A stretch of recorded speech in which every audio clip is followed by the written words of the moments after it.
அனைவருக்கும் வணக்கம். நாம் யுத்த காண்டத்தில் இருக்கின்றோம். 10ஆம் நாள் போரிலே பீஷ்மர் அம்பு படுக்கையில் விழுகிறார். பீஷ்மருக்கு அவருடைய மரணத்தை அவரே முடிவு செய்யும் வரம் பெற்றுள்ளார். பின்னர் துரோணர் பொறுப்பேற்றுக் கொள்கிறார். இப்பொழுது கர்ணன் உள்ளே வருகின்றான். 13ஆம் நாள் போரிலே அபிமன்யு கொல்லப்படுகின்ற அநீதியான யுத்தமும் நடக்கிறது. 16ஆம் நாள் கர்ணனும் அர்ஜுனனும் சந்திக்கும் காட்சியை நாம் காணலாம். கர்ணன் துரியனிடம் அர்ஜுனனுக்கு அமைந்த சாரதி போல் எனக்கும் சாரதி அமைந்தால் நன்றாக இருக்கும் என்று கூறுகின்றான். சல்லியன் மாத்ரியுடைய சகோதரன், நகுலன் சகாதேவனுடைய தாய்மாமன். சல்லியன் மிகுந்த பலசாலி வீரன். சகுனி மாமாவின் சூழ்ச்சியால் துரியன் சல்லியனை தம் பக்கம் கொண்டு வர நினைக்கின்றான்.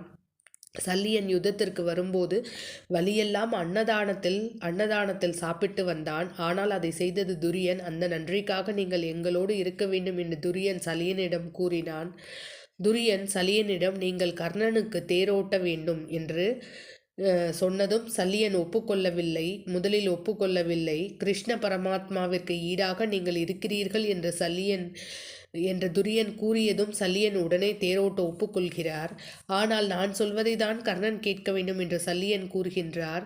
கர்ணன் நான் சொல்வதை தான் நீங்கள் கேட்க வேண்டும் என்று கூறினான். தேர் புறப்பட்டது. கர்ணன் அர்ஜுனனை போர்க்களத்தில் சந்திக்கின்றான். அர்ஜுனனுடைய தேர் போர்க்களமே அதிரும் அளவிற்கு வந்ததாம். கர்ணன் நாகாஸ்திரத்தை எடுக்கின்றான். அனைவரும் ஒரு நிமிடம் ஸ்தம்பித்து போகிறார்கள். ஏனென்றால் நாகாஸ்திரம் அணுகுண்டை போல பயங்கரமானது. அப்பொழுது சல்லியன், கர்ணா, நான் உனக்கு ஒரு உபாயம் கூறுகின்றேன். நீ அர்ஜுனனின் மார்பை பார்த்து குறிவை என்று கூறினான். நல்லவர்கள் சொன்னால் நல்லவர்கள் கேட்பது வழக்கம். ஆனால் தனக்கு நல்லதே நினைக்காத சல்லியன் கூறுவதை கேட்பதா என வித்யா கர்வம் கொண்டு அர்ஜுனன் கழுத்தை நோக்கி குறிவைத்தான். கர்ணன். நாகாஸ்திரம் புறப்பட்டது. நாம் இப்பொழுது நாகாஸ்திரத்தை பற்றி தெரிந்து கொள்வோம். காண்டவ வன தகனம்.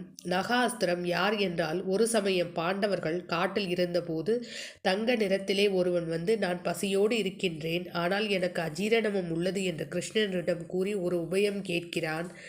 அதற்கு கர்ணன், நீ காண்டவவனத்தை உன் பசிக்கு தகனம் செய்து கொள் என்று கூறினார். அது முடியாது என்று அக்னி தேவன் கூறினார். ஏனென்றால் அந்த வனத்தில் தக்ஷகன் இருக்கின்றான்.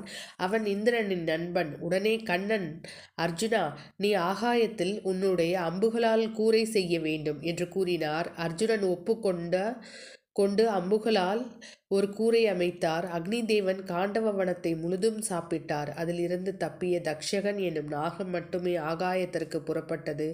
அதுவே கர்ணனிடம் அடைக்கலமாக புகுந்தது. அதுதான் நாகாஸ்திரம்.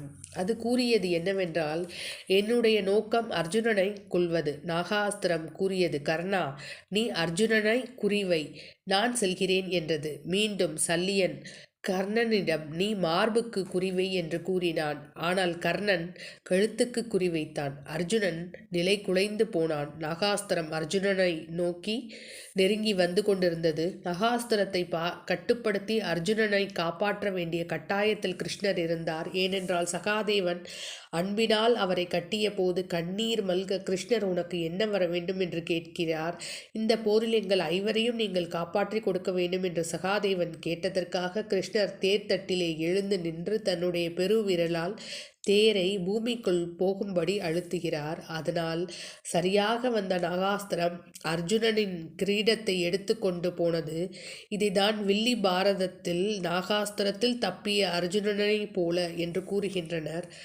கர்ணனின் குறி தவறியதை பார்த்த அனைவரும் வியந்தனர். அர்ஜுனனின் கிரீடத்தை எடுத்துக்கொண்டு போன நாகாஸ்திரம் கூறியது, கர்ணா, உன் மீதும் தப்பில்லை, என் மீதும் தப்பில்லை, வேறு எங்கோ தவறு நடந்திருக்கிறது, என்னை திரும்ப அனுப்பு என்று கூறியது. ஆனால் கர்ணன் மௌனமாக இருந்தான். அவன் குந்தி தேவிக்கு கொடுத்த வரம் அங்கே ஞாபகம் வர கர்ணன் நாகாஸ்திரத்தை மறுபடியும் பயன்படுத்தவில்லை. உடனே சல்லியன் மிகுந்த கோபத்தோடு தேரை விட்டு இறங்கி செல்கிறான். இதோடு இப்பகுதியை நான் முடித்துக் கொள்கிறேன். அடுத்த பகுதியில் கர்ணனை பற்றி நாம் காண்போம். நன்றி. நற்பவி.